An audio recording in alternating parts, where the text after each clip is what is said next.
হুম, করতে পারতেছো?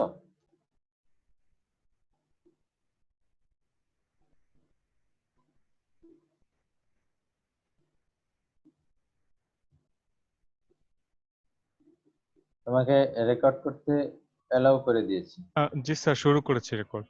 আচ্ছা, ঠিক আছে, তাহলে আমি আজকে শুরু করি। যে আমরা গত ক্লাসে ছিলাম অ্যাজাম্পশন এবং কনসেপ্ট নিয়ে আলোচনায়। আজকের ক্লাসে আমরা করব প্রপোজিশন এবং হাইপোথিসিস নিয়ে আলোচনা। প্রপোজিশন, হাইপোথিসিস দুটোই আমরা গবেষণার ক্ষেত্রে করে থাকি, এবং এর আগে আমরা খুবই সংক্ষিপ্তভাবে প্রপোজিশন কি কিংবা হাইপোথিসিস কি হয়তো বলা হয়েছিল। প্রপোজিশন, হাইপোথিসিস একই রকম মনে হয় অনেক সময়। প্রপোজিশন শাব্দিক অর্থ করলে দাঁড়ায় প্রস্তাবনা, আর হাইপোথিসিসকে শাব্দিক অর্থ করলে দাঁড়ায় অনুকল্প, যেটা বলা হয় কল্পনা, কোনো একটা জিনিসের ব্যাপারে কল্পনা করা হয়, করে নেয়। অ্যাজাম্পশন কাছাকাছি একটা বিষয়, কিন্তু প্রত্যেকটার মধ্যে খুব সূক্ষ্ম সূক্ষ্ম পার্থক্য আছে। প্রপোজিশনের ব্যাপারে আমরা যেহেতু নিউম্যানের বই পড়ে যাচ্ছিলাম, সেই জন্য নিউম্যানের বই থেকেই আমরা সামনে এগিয়ে যাই। নিউম্যানের বইয়ের কোন পৃষ্ঠাতে আছে, তোমাদেরকে যেই 68 নম্বর পৃষ্ঠায় এই কথাগুলো আছে, প্রপোজিশন হাইপোথিসিস সম্পর্কিত কথাবার্তা লরেন্স নিউম্যানের 68 পৃষ্ঠায় আছে, সেখান থেকে আমি মূলত নিয়েছি। প্রপোজিশনকে প্রথমত বলা হয়েছে এটা একটা থিওরিটিক্যাল স্টেটমেন্ট।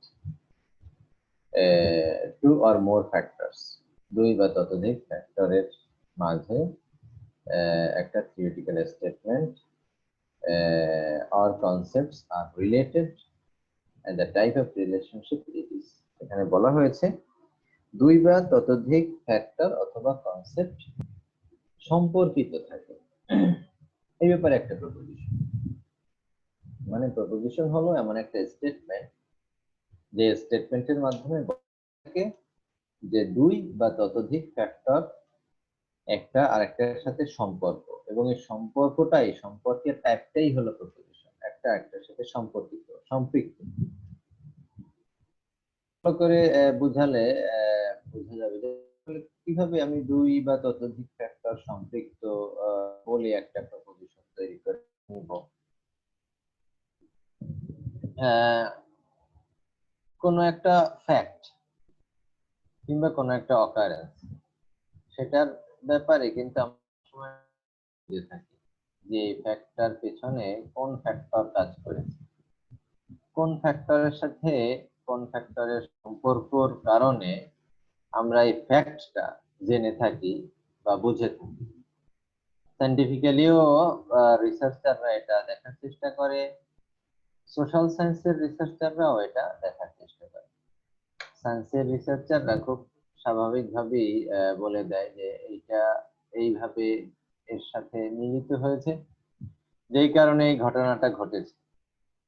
যেমন যখন বাজ পড়ে আকাশে, আকাশে বিদ্যুৎ চমকায়, তখন একটা সায়েন্টিফিক ব্যাখ্যা আছে যে এই একাধিক ফ্যাক্টরের মধ্যে একটা সম্পর্ক তৈরি হয়েছে, যার কারণে আমরা বিদ্যুৎ চমকানোটা দেখতে পাই, এবং সাথে সাথে আমরা একটা শব্দও শুনতে পাই কিছুক্ষণ পরে হলেও। তো সোশ্যাল সায়েন্সের এরকম ফ্যাক্টর আছে, ফ্যাক্টর তৈরি করে দেয় এবং ফ্যাক্ট ফ্যাক্ট হয়, এবং ফ্যাক্টকে খোঁজার জন্য বা ফ্যাক্টকে বোঝার জন্য একজন রিসার্চার সে দুই বা ততোধিক ফ্যাক্টরের মধ্যকার একটা সম্পর্ক খুঁজে নেয়। তো সম্পর্ক খুঁজে নেয়ার আগে একটা প্রস্তাবনা দেয় যে এই ফ্যাক্টরের একটা সম্পর্ক আছে, যে কোনো ঘটনা ঘটুক না কেন। বর্তমানে একটা ঘটনা খুব বেশি আমাদের কি বলে তথাকথিত মিডিয়াগুলোর মধ্যে খুব বেশি লেখালেখি হয়, মানে তারা একটা ঘটনা ঘটলেই সেটা নিয়ে রংচং মেখে অনেক কিছু লেখে, ভাইরাস ভালো ভালো জায়গা যেগুলো তুলে নিয়ে আসা দরকার সেইগুলোর ব্যাপারে নিশ্চুপ থাকে, চুপ থাকে। যেমন এখন বাংলাদেশে যে বন্যা হচ্ছে, বন্যা পরিস্থিতি অনেক জায়গায় বেশ কিছুদিন আগে খুবই খারাপ অবস্থা ছিল, এমনকি ঢাকাতেও অনেক অনেক নিচু এলাকা প্লাবিত ছিল, সমস্ত জায়গায় প্লাবিত, মানুষজনের জানমালের ফল ফসলের ক্ষয়ক্ষতি হয়েছে। এই নিয়ে কোনো কথাবার্তা নাই, সব কথা একদিকে কেন্দ্রীভূত হয় সিনহা হত্যাকাণ্ড, নাইলে আর একটা জিনিস, নাইলে কোভিড-19, এই নিয়ে তাদের কথাবার্তা চলে। যাই হোক, ওই যে হত্যাকাণ্ডের সেখান থেকে সরি ফ্যাক্ট, সেই ফ্যাক্টের মধ্যে এখন নানান ফ্যাক্টর খুঁজে বের করার চেষ্টা করা হচ্ছে, যে ওর সাথে ওর সম্পর্ক ছিল, তার সাথে তার কি সম্পর্ক ছিল, কি কথা ছিল, ওটার সাথে আরেকটার কি সম্পর্ক ছিল, তার সাথে অমুক মিডিয়ার কি সম্পর্ক ছিল, নানান জিনিস খুঁজে বের করার চেষ্টা করা হয়। প্রত্যেকটা জিনিসই হলো প্রপোজিশন, একটা স্টেটমেন্ট, যে স্টেটমেন্টের মাধ্যমে বলা হয়ে থাকে দুই বা ততোধিক ফ্যাক্টর অথবা কনসেপ্ট একটা আরেকটার সাথে সম্পর্কিত। এবং এটা এমন একটা বিশ্বাস যেটা কখনো টেস্ট করা হয়ে থাকে, কখনো টেস্ট করা হয় না। কোনো কোনো জিনিস বিনা টেস্টে চলে যায়, কিংবা টেস্ট করা হলেও মিথ্যা প্রতিপন্ন হয়, মিথ্যা হিসেবে সাব্যস্ত হয়। কিন্তু ঘটনাগুলো অনেক সময় ঘটানো হয়, কিংবা প্রশ্নগুলো তোলা হয়, কিংবা কথাগুলো মানুষের সামনে নিয়ে আসা হয়। হ্যাঁ হ্যাঁ, এখন এর পেছনেও কখনো কোনো কারণ থাকে, কখনো কোনো কারণ থাকে না। যেমন প্রচলিত অনেক কথা আছে, যেই কথাগুলো কিন্তু সত্য না, কিন্তু হয়তো কোনো মিডিয়ায় কোনো বলে গিয়েছে, কিংবা তাকে সমর্থন করে গিয়েছে কোনো লোক, তো সেই কথাটা নানা জেনেছে, পরবর্তী এটা মিথ্যা প্রতিপন্ন হলেও ওই কথাটা মানুষ মধ্যে রয়ে গেছে, এরকমের নানান কথা থাকে। তো এটা এমন একটা বিশ্বাস যেটা কখনো টেস্ট করা হয় বা কখনো টেস্ট করা হয় না। টেস্ট করা হলে তো বোঝা যায় যে এই কথাটা আসলে সত্য কি সত্য না, আর টেস্ট করা না হলে এই কথাটা থেকে যায় মানুষের মধ্যে। একটা সময়ে মানুষ আসলে জানে সত্য, কিন্তু আদৌ এটা সত্য বলে টেস্ট করা হয়েছে কিনা সে সম্পর্কে তো অধিকাংশ মানুষই জানে না। কারণ কতজন মানুষই জানে যে এটা গবেষণালব্ধ কোনো ফলাফল, জানে না, কারণ এটা মানুষের প্রপোজিশন। এবং প্রপোজিশনটা সমাজে নানান ভাবে, বর্তমানে তো মিডিয়ার কোনো অভাব নাই,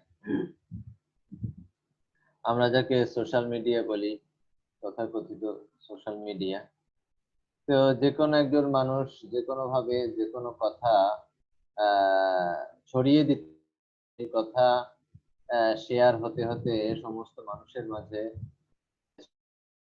সেই কথাটা সত্য বা মিথ্যা এটা খুঁজে বের করার বা প্রশ্ন করার মতো সামর্থ্যবান মানুষ খুব কম।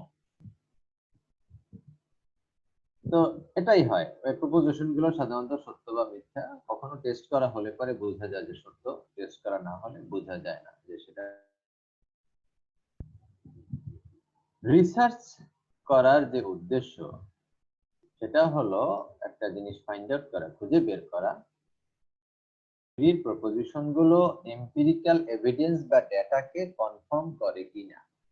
একটা থিওরির মধ্যে অনেক প্রপোজিশন থাকে, একটা থিওরি, হ্যাঁ, আমরা যখন থিওরিকে টেস্ট করি, থিওরি সত্য না মিথ্যা, একটা থিওরিকে ধরে মানে থিওরিকে ব্যবহার করে টেস্ট করি কোন এম্পিরিক্যাল এভিডেন্স, তখন হ্যাঁ এই থিওরি সত্য কথাই বলেছে, এভিডেন্স এই কথা বলে। তো রিসার্চারের একটা অন্যতম উদ্দেশ্য হলো একটা থিওরির প্রপোজিশন গুলো এম্পিরিক্যাল এভিডেন্স। একটা থিওরি প্রপোজ করেছে যে এই এই এটা হলে এটা হবে, এই ধরনের ঘটনা যখন হয় তখন এই ধরনের অবস্থা তৈরি হয়। যখন এরকম কোন একটা জিনিসকে, ফর এক্সাম্পল একটা থিওরির কথা বলি, সিকিউরিটাইজেশন থিওরি, একটা থিওরি, এই থিওরি নিয়ে আমি কাজ, সেটা বলে হলো যে কোন একটা জিনিসকে সিকিউরিটাইজ করা মানে একটা জিনিসকে মানুষের সামনে এভাবে উপস্থাপনা যে এখানে দুটো কম্পোনেন্ট, একটা কম্পোনেন্ট হলো সে কমপ্লিটলি থ্রেড, সে কিংবা বস্তু কিংবা কোনো রাষ্ট্র কেন, ইট ইজ আন্ডার থ্রেট, এবং আরেকটা তুলে ধরা হয় যে it is threatening, say threat দিচ্ছে। একটা কম্পোনেন্ট হলো ডেঞ্জার এবং সেটা খুবই আলটিমেট ডেঞ্জার হিসেবে সেই কম্পোনেন্টটাকে এস্টাবলিশ করার চেষ্টা করা হয়। আর আরেকটা কম্পোনেন্টকে যে সে খুব থ্রেটের মধ্যে আছে, খুব চাপের মধ্যে আছে, সে অসহায় আছে, তাকে বাঁচাতে হবে, এভাবে। তো এরপরে ঘটনাটা কোথায় দাঁড়ায়, শুধু তুলে ধরার মধ্যে সীমাবদ্ধ থাকে না। যখন থ্রেটেনিং কনসেপ্ট যাকে যে তাকে এস্টাবলিশ করানো যায়, আলটিমেটলি থ্রেটেনিং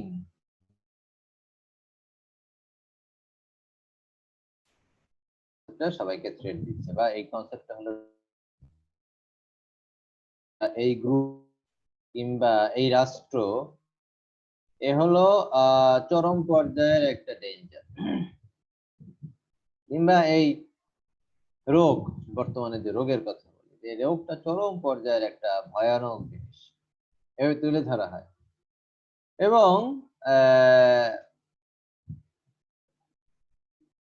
ডিফারেন্ট অবজেক্ট, মানে যার উপরে থ্রেট, তাকে এভাবে তুলে ধরা হয় যে he or she or it or they or this group or this country is in vulnerable situation, যে এরা হলো, এই গ্রুপটা হলো খুবই ভালনারেবল অবস্থায় আছে, যে কোনো মুহূর্তে থ্রেটের মধ্যে পড়তে পারে। যেমন আমরা মানুষ, আমি তুমি সবাই, আমরা খুব বর্তমানে ডেঞ্জারের মধ্যে আছি, ডেঞ্জার জোনে বসবাস করছি। কেন? যে আমাদের সামনে একটা মোস্ট ডেঞ্জারাস রোগ আমাদের সামনে চলে এসেছে। সিকিউরিটাইজেশন থিওরি এই কথা বলে যে এইটা হলো সিকিউরিটাইজিং মুভমেন্ট চলতেছে, যে কোনো একটা জিনিসকে থ্রেট হিসেবে এস্টাবলিশ করা, আবার কোনো একটা জিনিসকে আন্ডার থ্রেট, মানে সে থ্রেটের মধ্যে আছে, যে কোনো মুহূর্তে তার উপরে এই ডেঞ্জারটা পতিত হতে পারে, এভাবে এস্টাবলিশ। যদি হয়ে যায় এস্টাবলিশ, তাহলে এর উদ্দেশ্য কি? যখন এস্টাবলিশড হয়ে যাবে, তখন ওই থ্রেটকে ঠেকানোর জন্য, থ্রেটেনিং কনসেপ্ট যেটা, এক্সিস্টেন্সিয়াল থ্রেট যেটাকে বলা হয়, সেটাকে ঠেকানোর জন্য, কিংবা সেটার সাথে যুদ্ধ করার জন্য, লড়াই করার জন্য এক্সট্রা অর্ডিনারি মেজারমেন্ট হাতে নেওয়া যায়। অর্ডিনারি মেজারমেন্ট হাতে নেওয়া বৈধ। এক্সট্রা অর্ডিনারি মেজারমেন্ট, যে অস্বাভাবিক, অসাধারণ মেজার, এই ধরনের মেজারমেন্ট হাতে নেওয়া বৈধ, এটা এস্টাবলিশ করা যায়। এবং এক্সট্রা অর্ডিনারি মেজারমেন্ট যখনই হাতে নেওয়া হয়, তখন কোন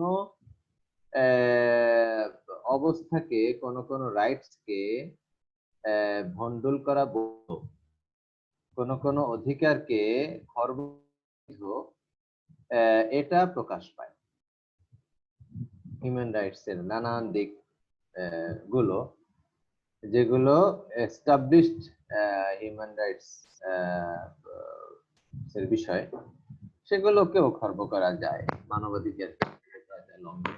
কারণ হলো ওই এক্সিস্টেন্সিয়াল থ্রেটকে ঠেকাতে হবে, তার সাথে যুদ্ধ করতে হবে, লড়াই করতে হবে। সে যেহেতু এমন একটা থ্রেট, তার সাথে লড়াই করতে গেলে যে তোমার আমার স্বাভাবিক জীবনযাপন প্রণালী, স্বাভাবিক হিউম্যান রাইটস, মানবাধিকার কন্ডিশন গুলো আছে, সেগুলো খর্ব করা হলেও তুমি এই বিষয়ে কোনো কথা বলতে পারবে না। কেন? এখন ওই নরমাল সিচুয়েশন নাই, সিচুয়েশনটা পরিবর্তন। এটা হলো সিকিউরিটাইজেশন থিওরির বক্তব্য। এখন এম্পিরিক্যাল এভিডেন্স দিয়ে এই বক্তব্যটাকে কনফার্ম করা, যে আমার এই বক্তব্যটা সঠিক না বেঠিক। এম্পিরিক্যাল এভিডেন্স দিয়ে কেউ যদি গবেষণা করতে যায় বর্তমান অবস্থাটা নিয়ে, এই বর্তমান অসুখটা নিয়ে, কোভিড-19 নিয়ে, সে পারবে। অন্য কোনো সময় অন্য কোনো জিনিস নিয়ে সে যদি গবেষণা করতে যায় পারবে। লেভেলটা যদি কান্ট্রি হয় সে পারবে, গ্লোবাল লেভেলে যদি গবেষণা করে সেটাও পারবে, লোকাল লেভেলে কোনো গবেষণা করলে সেটাও পারবে। তো এর দ্বারা সে এই থিওরির যে প্রপোজিশন, সেটাকে কনফার্ম করে নিতে পারে।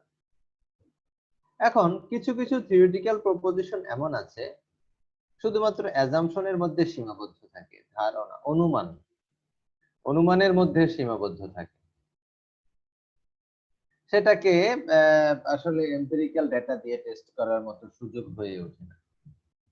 আবার কিছু কিছু প্রপোজিশন থাকে যেটা শুধু অনুমানের মধ্যেই সীমাবদ্ধ থাকে না, বরং সেটাকে আরো একটু আগ বাড়িয়ে এম্পিরিক্যাল ডেটা দিয়ে টেস্ট করা হয়। যেমন আমি যে থিওরিটিক্যাল প্রপোজিশন বলেছি, এটাকে এম্পিরিক্যাল ডেটা দিয়ে টেস্ট করা যেতে পারে যদি কেউ টেস্টে নামে যে আসলেই কি এটা সিকিউরিটাইজিং মুভ হয়েছে কিনা। সিকিউরিটাইজিং মুভ হলে এর পেছনে নানান কারণ থাকে, উদ্দেশ্য থাকে, সেটা হয়েছে কিনা, যে whether it is exactly a threat or it is a threat but it is exaggerating, যে এটা আসলে একটা থ্রেট কিনা, অথবা এমন একটা থ্রেট যেটাকে ছোট্ট একটা থ্রেট কিংবা সেটাকে বাড়িয়ে বলা হচ্ছে, পিছনে কোনো কারণ আছে কিনা সেটা যদি কেউ খুঁজে বের করার চেষ্টা করে তাহলে সে সিকিউরিটাইজেশন থিওরি ব্যবহার করতে পারে। এটা সাধারণত ইন্টারন্যাশনাল রিলেশনস এর স্টুডেন্টরা থাকে, ব্যবহার করে থাকে।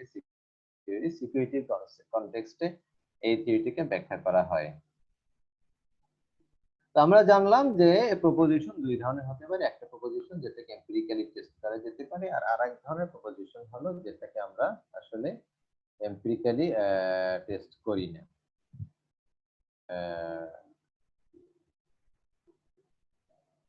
এই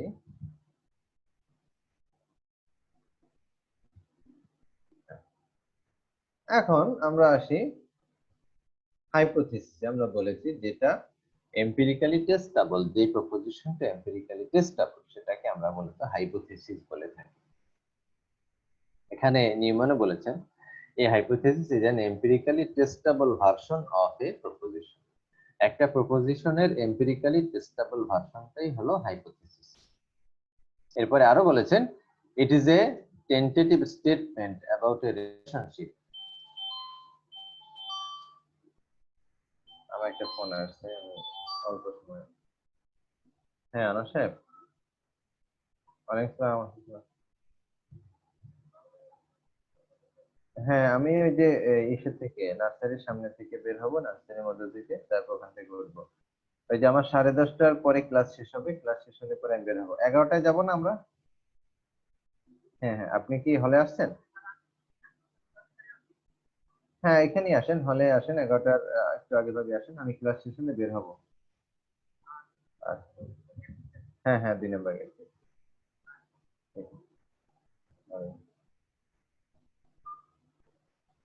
হ্যাঁ, তো হাইপোথিসিস সম্পর্কে আরো বলেছেন it is a tentative statement about a relationship.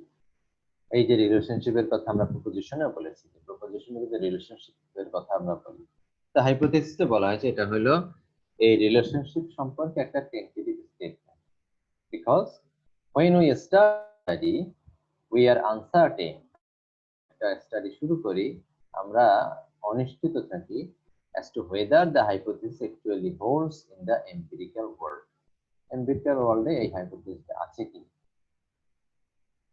তো আমরা কি করি, after repeated empirical evaluations of a hypothesis in many situations our certainty in its truthfulness grows. হ্যাঁ, আমরা যে হাইপোথিসিসটা করি এটাকে বারবার এম্পিরিক্যাল ইভালুয়েশনের দ্বারা টেস্ট করে করে আমরা নিশ্চিত হই যে এই হাইপোথিসিসটা সত্য।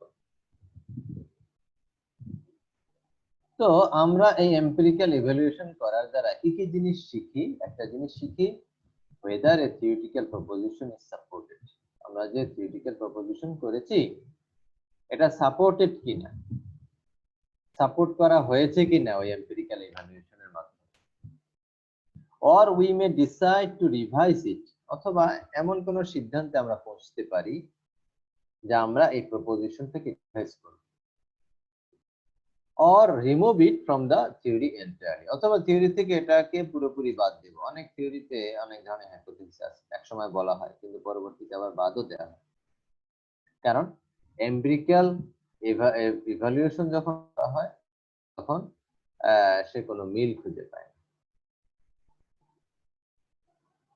তো কোন রিসার্চ, অধিকাংশ রিসার্চ সাধারণত হাইপোথিসিস সাথে শুরু হয়, আবার কখনো কোন রিসার্চ হাইপোথিসিস না করেও শুরু করতে পারে।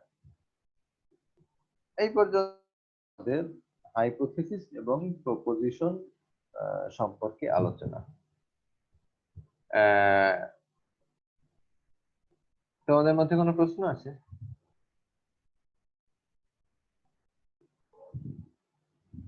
কোনো প্রশ্ন?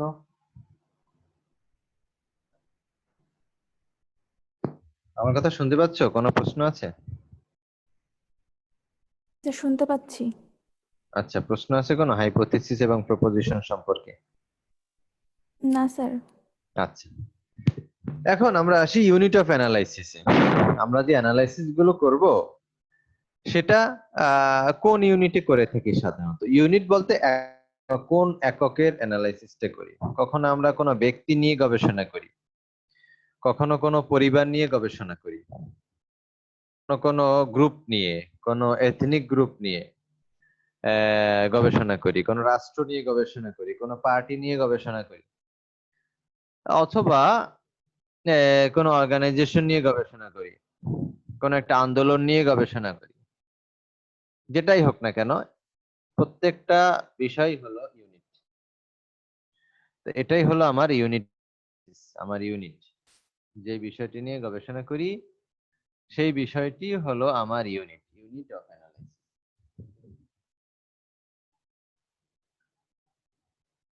তো আমরা প্রত্যেক গবেষণাতে এর মধ্যে এক বা একাধিক ইউনিট নিয়ে গবেষণা করি। কেন করি?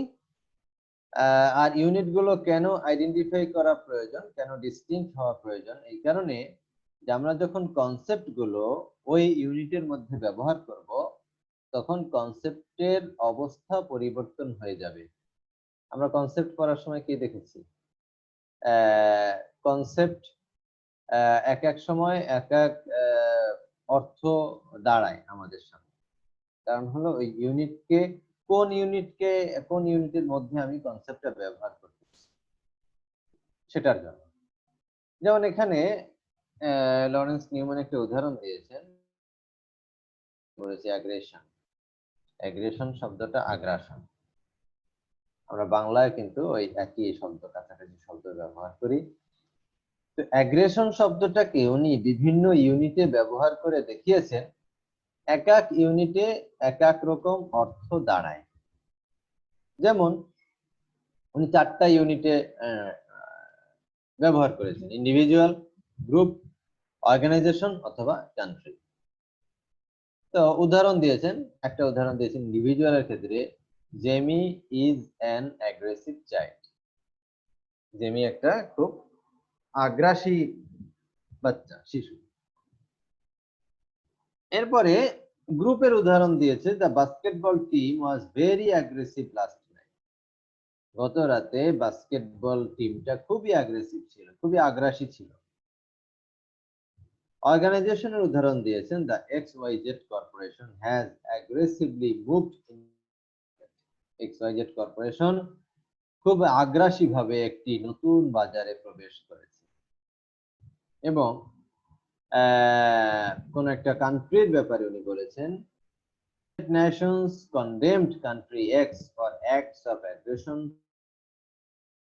জাতিসংঘ এক্স কান্ট্রিকে দোষারোপ করেছে, তাকে কি বলে, কন্ডেম করেছে যে সে তার প্রতিবেশী রাষ্ট্রের উপরে আগ্রাসী ভূমিকা পালন করতেছে, অবস্থান নিয়েছে।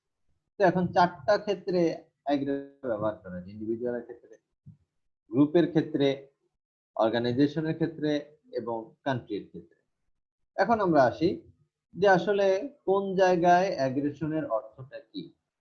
যখন আমরা অ্যাগ্রেশন বাই এ চাইল্ড, একটা শিশুর অ্যাগ্রেশনের কথা বলি, তখন আমরা এটা চিন্তা করি যে সে হয়তো কাউকে থাপ্পড় দিয়েছে, কাউকে লাথি দিয়েছে, কাউকে আঘাত করেছে, এটা আমরা বুঝে।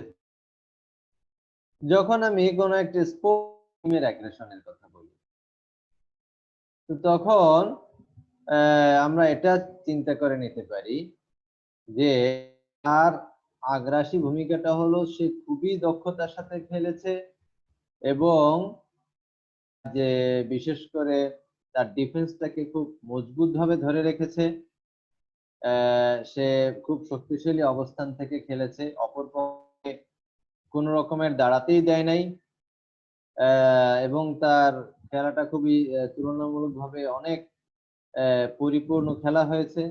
তো যেই কারণে আমরা এটাকে আগ্রাসন মানে আগ্রাসী ভাবে তারা খেলেছে এটা আমরা ধরতে পারি।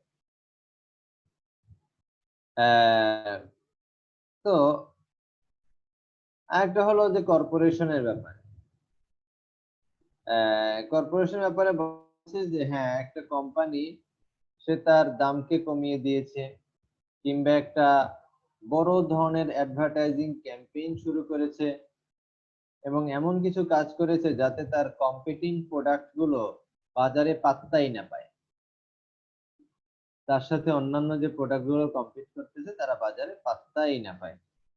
যেমন এরকম অনেক কোম্পানিকে আমরা জানি, বাংলাদেশে বা বিশ্বের বাজারে এরকম একটা কোম্পানি হলো ইউনিলিভার, যে এমন অ্যাডভার্টাইজিং ক্যাম্পেইন শুরু করে, তারপরে অ্যাডভার্টাইজিং এর মধ্যে এসে এত বেশি ইনভেস্ট করে যাতে অন্য কেউ বুঝতেই পারে না, একজন ক্রেতা বুঝতেই পারে না যে ইউনিলিভারের প্রোডাক্টের বাইরে অন্য কোনো প্রোডাক্ট আছে, এবং বিভিন্ন নামে তার একই প্রোডাক্ট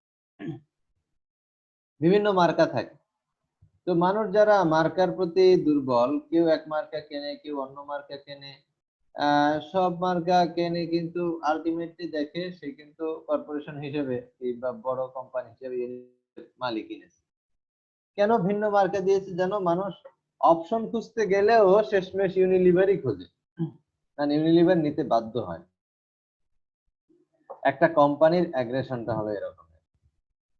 আর একটা রাষ্ট্রের অ্যাগ্রেশন কি? রাষ্ট্রের অ্যাগ্রেশন হলো হ্যাঁ, সে যে তার প্রতিবেশী রাষ্ট্রের উপরে আগ্রাসী ভূমিকা পালন করেছে, তার মানে হলো তার যে সৈন্যবাহিনী কিংবা তার সব বর্ডার ক্রস করে সে অন্য দেশে ঢুকে গিয়েছে, অন্য দেশকে সে আক্রমণ করেছে। তো এই জন্য আমরা যখন কাজ করব, গবেষণা করব, তখন আমাদের ইউনিট অফ অ্যানালাইসিসটা বুঝে নিতে হবে আমি কোন ইউনিটে আমার কনসেপ্ট গুলোকে ব্যবহার করব। এজন্য বলা হয়েছে we must keep A concept to the type of unit we wish to analyse. আমরা যেই ইউনিটের উপরে অ্যানালাইজ করার চেষ্টা করব, সেখানে অবশ্যই আমাদের কনসেপ্টটাকে ফিট করিয়ে নেব। ওখানে উনি একটা উদাহরণ দিয়েছে, like a glove fitting over a hand. আমরা হাতের মধ্যে যেভাবে একটা হ্যান্ড গ্লাভস ফিট করে নেই, সেইভাবে আমরা কনসেপ্টকে ফিট করে নেব আমাদের ইউনিটের সাথে। তো এই হলো মোটামুটি আমাদের ইউনিট সম্পর্কে একটু সংক্ষিপ্ত কথা। আমরা কনসেপ্ট জেনেছি, আমরা অ্যাজাম্পশন জেনেছি, আমরা প্রপোজিশন জেনেছি, আমরা হাইপোথিসিস জেনেছি, অনেক কিছু জেনে ফেলেছি। কনসেপ্ট, অ্যাজাম্পশন, প্রপোজিশন, হাইপোথিসিস, এই চারটা জিনিস অনেকবার আমাদের আসবে, এই জন্য পড়েও নিতে হবে, বুঝেও নিতে হবে অ্যাজাম্পশনটা কি, কনসেপ্ট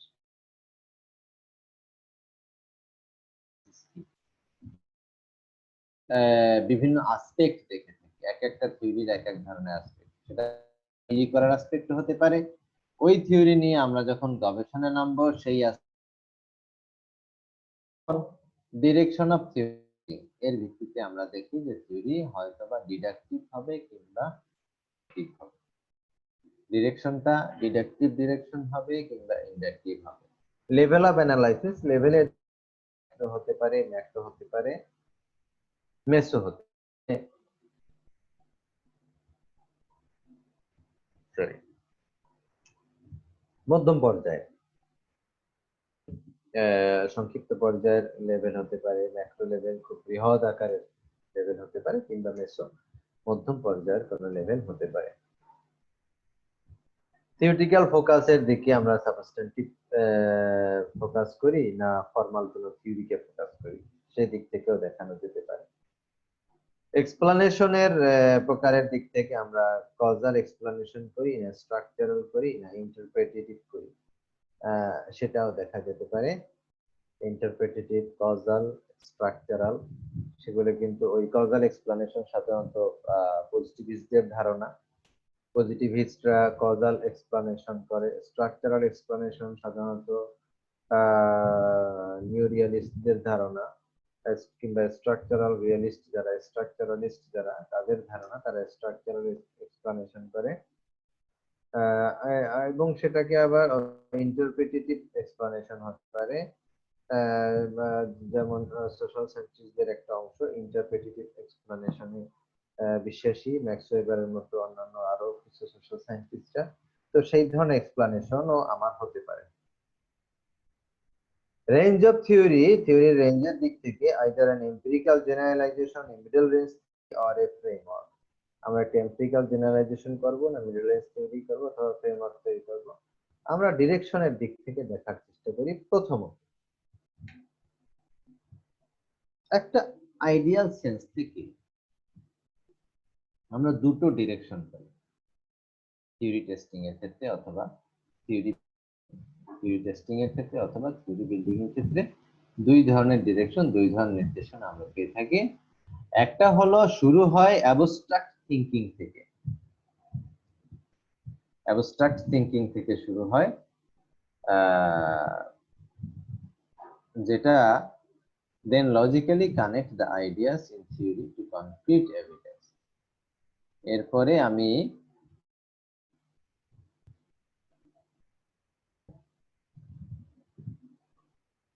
অ্যাবস্ট্রাক্ট থিংকিং থেকে শুরু হয় এবং আমি কনক্রিট এভিডেন্সের সাথে আমার আইডিয়াটাকে কানেক্ট করার চেষ্টা করি।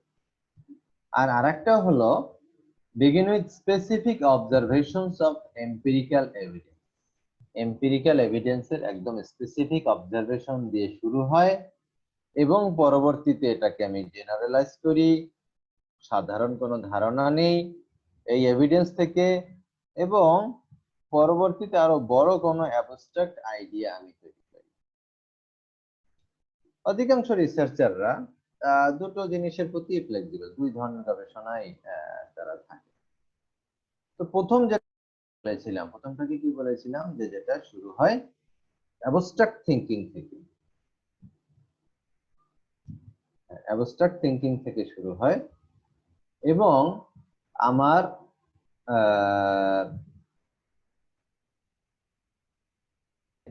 এই আইডিয়াটা আমি লজিক্যালি কানেক্ট করার চেষ্টা করি, যেটাকে ডিডাকটিভ থিওরাইজিং বলা। তো এটা কি জিনিস, ডিডাকটিভ ডিরেকশনটা কি জিনিস? ডিডাকটিভ ডিরেকশন এখানে সাধারণত যে হাইলাইটেড জায়গা, আমরা একটা অ্যাবস্ট্রাক্ট কনসেপ্ট দিয়ে শুরু করি, অর এ থিওরিটিক্যাল প্রপোজিশন, অথবা থিওরিটিক্যাল একটা প্রপোজিশন নেই। আমরা প্রপোজিশন কি জিনিস জেনেছি? একটা প্রস্তাবনা দেই এবং যে প্রস্তাবনার মধ্যে বিভিন্ন কনসেপ্ট গুলোর মধ্যে লজিক্যাল কানেকশন থাকে।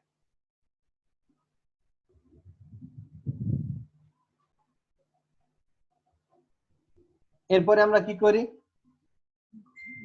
কনসেপ্ট গুলোকে আমরা ইভালুয়েট করি, মূল্যায়ন করি, এই প্রপোজিশন গুলোকে মূল্যায়ন করি কনক্রিট এভিডেন্সের সাথে। এরপরে আমরা আইডিয়া তৈরি করি, থিওরি এবং মেন্টাল একটা picture toward observable empirical evidence. Observable empirical এভিডেন্সের দিক উদাহরণ দিয়েছে এখানে। ডিডাকটিভ থিওরাইজিং এর মধ্যে আমরা কিভাবে হাইপোথিসিস তৈরি করব তার একটা উদাহরণ দিয়েছে। যেমন আমরা একটা প্রপোজিশন নিয়ে থাকি, একটা থিওরিটিক্যাল প্রপোজিশন। কি প্রপোজিশন? এখানে একটা উদাহরণ দিয়েছে, the interpersonal contact between people and others in a social outgroup causes negative views of an outgroup to arise because of ignorance and negative stereotypes. একটা প্রপোজিশন।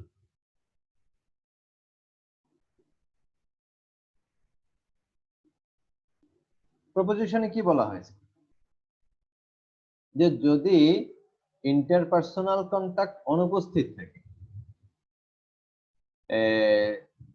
জনগণের মধ্যে এবং অন্যান্যদের মধ্যে, in a social out group, মানে আমরা যদি নিজেদেরকে ইন গ্রুপ ধরি, যে আমি ইন গ্রুপ এবং তারা হলো আউট গ্রুপ, এই ধরনের কোন একটা অবস্থান ধরি, যে একটা সোসাইটিতে আমি যে নিজেদেরকে ইন গ্রুপ হিসেবে ধরে নেই এবং অন্য গ্রুপকে আউট গ্রুপ হিসেবে ধরে নেই, এরকম যদি হয়ে থাকে, তো সেক্ষেত্রে আমি যদি বলি যে ইন্টারপার্সোনাল কন্টাক্ট যদি না থাকে ওই আউট গ্রুপের পিপলের উপরে, পিপল সম্পর্কে, পিপলের সাথে, আর্ট গ্রুপের পিপলের সাথে যদি ইন্টারপার্সোনাল কন্টাক্ট না থাকে, এটার অ্যাবসেন্স থাকে, অনুপস্থিত থাকে, তাহলে ওই আউট গ্রুপ সম্পর্কে একটা নেগেটিভ ভিউ, নেগেটিভ দৃষ্টিভঙ্গি তৈরি হয়। কারণ হলো ইগনোরেন্স এবং নেগেটিভ স্টেরিওটাইপস, যেহেতু আমি তাদেরকে ইগনোর করেছি এবং একটা নেগেটিভ স্টেরিওটাইপ ভূমিকা আমার মধ্যে এস্টাবলিশড হয়ে আছে। এটা একটা প্রপোজিশন। এখন এই প্রপোজিশনটা কিভাবে আমি টেস্টেবল করব, টেস্টের যোগ্য করে গড়ে তুলব। টেস্টের যোগ্য করার জন্য এটাকে হাইপোথেসিসে পরিণত করা দরকার, কারণ আমরা জানি হাইপোথেসিসকে টেস্ট করা হয়। হাইপোথেসিসকে টেস্ট করার জন্য আমরা এটাকেই, যেহেতু কথাটা আমরা জানি, এই কথাটা আমাদের মাথার মধ্যে ঘুরপাক খাচ্ছে যে তাদের ব্যাপারে যে আমাদের নেগেটিভ স্টেরিওটাইপ, তাদের ব্যাপারে যে আমাদের ইগনোরেন্স বা নেগেটিভ দৃষ্টিভঙ্গি, এটার কারণ হলো ইন্টারপার্সোনাল কন্টাক্টের অভাব। ইন্টারপার্সোনাল কন্টাক্ট যদি থাকে তাহলে হয়তো নেগেটিভ দৃষ্টিভঙ্গি নাও থাকতে পারে। এখন টেস্টেবল এমপিরিক্যাল হাইপোথেসিস বানাতে গিয়ে আমি যদি এই কথা বলি, increased social contact with knowledge of and familiarity among individuals in an out group will lessen the negative beliefs, attitudes and statements of people in the in group. যেহেতু আমি আগেই বলেছি দুটো গ্রুপ হিসাবে, যে আমি নিজে যেই গ্রুপের মধ্যে অন্তর্ভুক্ত তাকে যদি ইন গ্রুপ বলি, আর বাহিরে যাদেরকে নিয়ে চিন্তা করতেছি তাদেরকে যদি আউট গ্রুপ বলি, তাহলে আমি এরকম একটা হাইপোথেসিস দাঁড় করাতে পারবো যে ইনক্রিজড সোশ্যাল কন্টাক্ট, বাড়ানো সোশ্যাল কন্টাক্ট যদি থাকে, নলেজ অফ এবং নলেজ যদি থাকে, এন্ড ফ্যামিলিয়ারিটি এবং তাদের মধ্যে জানাশোনা বেশি থাকে, এবং individuals in an out group, একটা আউট গ্রুপের ইন্ডিভিজুয়ালদের সম্পর্কে যদি এটা জানা থাকে, সোশ্যাল কন্ট্যাক্ট থাকে, তাদের ব্যাপারে নলেজ থাকে, তাদের ব্যাপারে ফ্যামিলিয়ারিটি থাকে, will lessen the negative beliefs, তখন সেটাই আলটিমেটলি কমিয়ে দেবে নেগেটিভ বিশ্বাস, attitude and statement of people in the group, মধ্যে যে সমস্ত লোকজন আছে তাদের নেগেটিভ বিশ্বাসটা কমিয়ে দেবে, নেগেটিভ এবং নেগেটিভ অ্যাটিটিউডটাও কমিয়ে দেবে। বুঝে গেছে? এখন এই থিওরাইজিংটা কিভাবে অ্যাবস্ট্রাক্ট লেভেল থেকে কিন্তু আগাচ্ছে, কারণ আমি এটাকে ধরে নিলাম, প্রথমে আমার প্রপোজিশন ছিল, এরপরে আমি এটাকে হাইপোথেসিস করে নিলাম, কিন্তু আমি এখন টেস্ট করব। টেস্ট করার আগ পর্যন্ত আমার একটা অ্যাবস্ট্রাক্ট লেভেলে আমি আছি, অ্যাবস্ট্রাক্ট লেভেল থেকে আমি শুরু করলাম, এরপর থেকে ধীরে ধীরে আমি কনক্রিট লেভেল এবং এম্পিরিক্যাল লেভেলে যাব।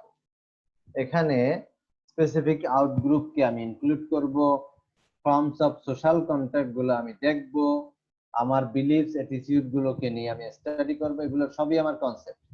এই সমস্ত কনসেপ্ট গুলোকে আমি ব্যবহার করব আমার এমপিরিক্যাল স্টাডি করার জন্য, এবং এমপিরিক্যাল স্টাডি করে আমার অ্যাবস্ট্রাক্ট লেভেল থেকে যেই ধারণাটা নেওয়া হয়েছিল, যে প্রস্তাবনাটা নেওয়া হয়েছিল, প্রস্তাবনার পরে যে হাইপোথেসিসটা নেওয়া, সেই হাইপোথেসিসটাকে টেস্ট করে আমি এটাকে সত্য কিংবা মিথ্যা প্রতিপন্ন করব। ঠিক আছে?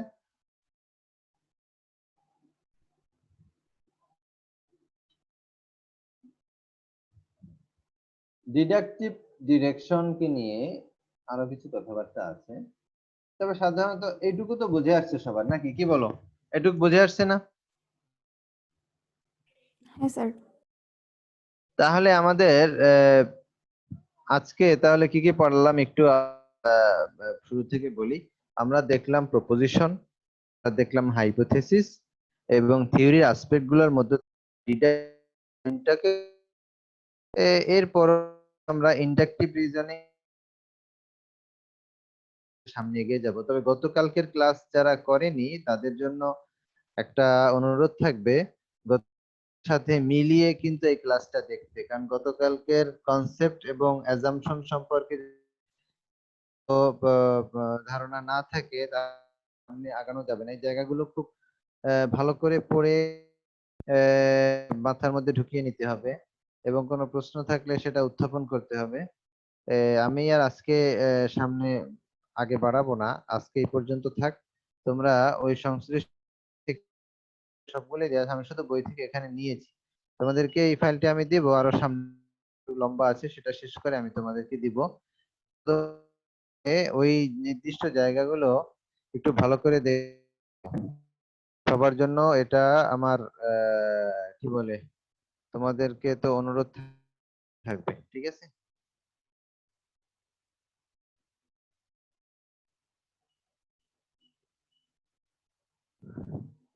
ঠিক আছে তাহলে।